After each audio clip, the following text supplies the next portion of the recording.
Welcome to the Chamber Members Podcast, where we go over a business tip of the week, some chamber announcements, and we'll get to hear from our special guest, Brendan from R&J Ballroom.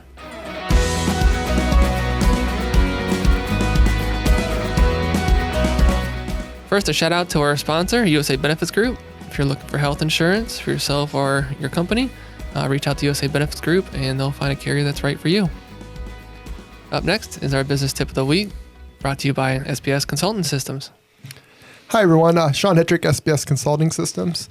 This week, we're going to talk about your customers and really how to define them and kind of figure out what areas are best for you as far as customers are and which areas you kind of want to kind of shy away from. So what I do is I take a list of my customers and I divide them and categorize them into 3 groups. And this would be my key customers, normal customers, and my difficult customers. Once I have those kind of in those different groups, then in those groups, I look to define who those customers are in those groups. You know, what are the demographics? What industries are they in? Their size? You know, really what are their values and areas that kind of separate them from their other competitors or other people that I might be looking for. And this way, then I can tailor my advertising and my marketing to really meet those needs of those particular customers. So again, this is Sean Hetrick, SBS Consulting Systems. Sean, thanks for the tip. Yep. Brendan, welcome. Thanks for having me on. Yeah, welcome. Appreciate it. I see you a lot at the chamber events lately and tip clubs and, other than doing some marketing and promoting for the company, what else do you do? So for R&J, I am an instructor, and that can mean, wear different hats, but typically I teach. That's my main job there. Great. And how long have you been with the company? Full-time for about 6 months, and then I trained like 1 day a week with them on the weekends for about 3 years. Awesome. And what got you into dancing and being an instructor? So I originally went to college for mechanical engineering. In high school, I had a background of theater, music, all that kind of stuff. When I got to college, I just dropped everything so I could focus on just schoolwork and then maybe another additional club. And then I realized I missed just having music in some capacity. Mm-hmm. So I just was going to the club fair, came across the ballroom club, and I'm like, hey, why not? And then I met Jonathan through that. And then he took a liking to me, asked me if I wanted to, potentially work at a studio. I said, sure. So that's how I started training with them. Oh, nice. Kind of just found the place. That's awesome. Yeah, to find something that you love to do or really like to do that you'd be able to do that. Yeah. It was just pretty crazy, just the happenstance of it. Just like walking by the club, because I did a little bit of ballroom in high school, just at a local studio. And I'm like, hey, why not? I'll join the club. And then one thing led to another. Awesome. That's cool. So tell us a little bit about R&J Ballroom, kind of where they're located, what type of classes you offer. Yeah, so they are located in downtown Canton, right on the corner of DeWalt and Tusk. We're in that building, the old Canton News building. Okay. And we teach a variety of classes. Right now, we're kind of restructuring our curriculum, so we're kind of stepping through kind of our dance syllabus. And right now, so we're focusing on just kind of more kind of like rhythm dances, just eventually structured dances, let's say, that have you can put a lot of technique into, a lot of work into. Mm-hmm. And that's kind of, we have a path right now for those kind of classes. And then we also have classes that aren't as technical, like we have our club classes. We're having a variety of those kind of classes. Right now we have routine classes. Right now we also have like a ladies formation. We're having an event in September, so we're going to have them perform for that. So we have right now we have a class. It's about 20 women. Oh, wow, that's doing cool. a formation. That's pretty cool. Nice. And me, because I need to learn the choreo. So how do people get a hold of you guys? You guys have Facebook, a website? I mean, what's the best way to reach out and see what you have on? Facebook is huge. We always have a lot of stuff going on Facebook. That's just R&J Ballroom, just R and then the and symbol J and then Ballroom. And we also have our website, startdancing.org. Same thing. We have a lot of information. And on our website, you can find over like classes, events lists, all that stuff. Cool. Wonderful. So how did R&J Ballroom get started? How did the owner get into teaching people about dance? So in the ballroom industry, there's kind of like a ladder that you climb. And you get most of, especially as you're working on your pro career, teaching is always there. That's kind of how you make your career. It's how you fund your career too. So it's kind of, once you finish your pro career, you can go to coaching, you can go to teaching, to continue teaching, or you can open a studio. That's kind of the different paths that you can go. Mm-hmm. So my bosses, Rachel and Jonathan, I think they retired in 2016 from the pro floor. I think they danced with each other for a few years on the pro floor, and then decided just, hey, let's open a studio. Let's continue teaching, but let's make it let's make it our way of teaching, because Jonathan had a vision and he wanted to make something, and he wanted to make his vision. So they opened the studio. So most successful companies kind of evolve over time. Has Jonathan's vision for the ballroom changed ever since he opened up 4 years ago? Oh yeah. I mean, he's definitely had his path that he wants to show. He definitely has his information that he wants to get out there. But how he's presented that has definitely changed, and especially to how we teach. And when we started out, they were still teaching, and then we kind of came on as just extra instructors. And now Rachel and Jonathan have just taken an ownership role and given all the teaching to me and my two coworkers, the other teachers. Nice. So it also changed the formula from just us training on the weekends to having essentially like a dance school. So we can bring in instructors from other studios. We can bring in people who want to be instructors, and then we teach them how to be instructors over the course of 6+ months. And then afterwards, you're qualified and you can look for a job in the ballroom industry. Nice. So that's kind of how that's changed as the years have come along. Nice. You're also doing a lot of training for up and coming, and then on top of what you guys provide the general public. That's great. Yeah. So what draws customers like dance lessons? Is it just because it's a fun group activity?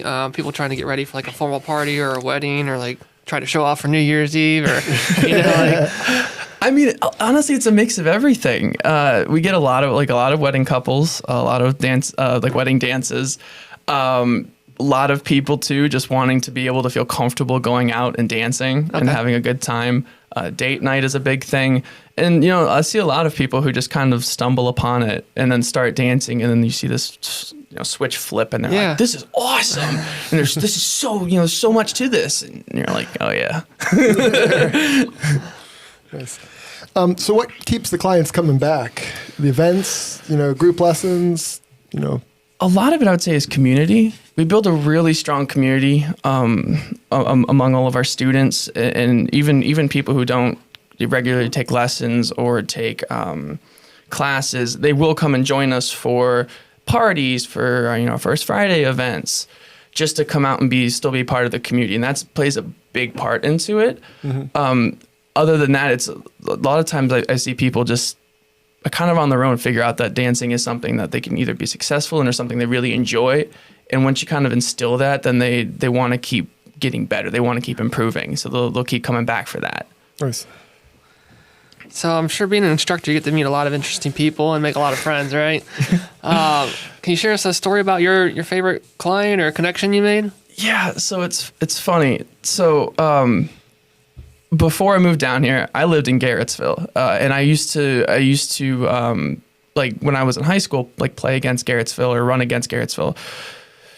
There's a teacher whom I met, along the way, where at different events. He works for a different studio, and I didn't know this, but my girlfriend also went to Garrettsville, and she's like, "Oh, do you know so and so?" And I'm like, "I don't know," because I was introduced by his full name, so I didn't really get his nickname. It turns out the guy that I've met also went to Garrettsville, so I went to their high school, and I haven't seen him since I figured that out, and I'm so excited. But that's just one of those crazy things that you get two pros coming from 20 minutes in these two small towns.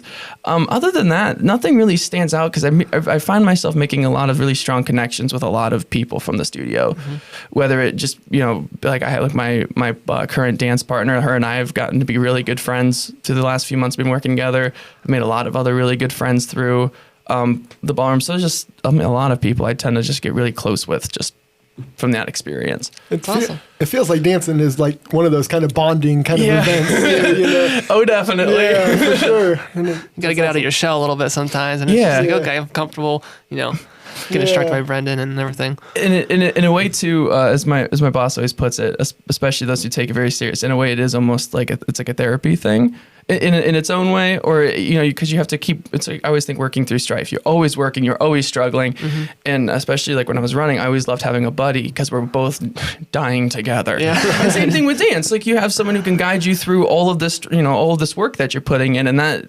I mean, from both sides of it, it creates this close bond of pride and joy and from work. Yeah, makes sense.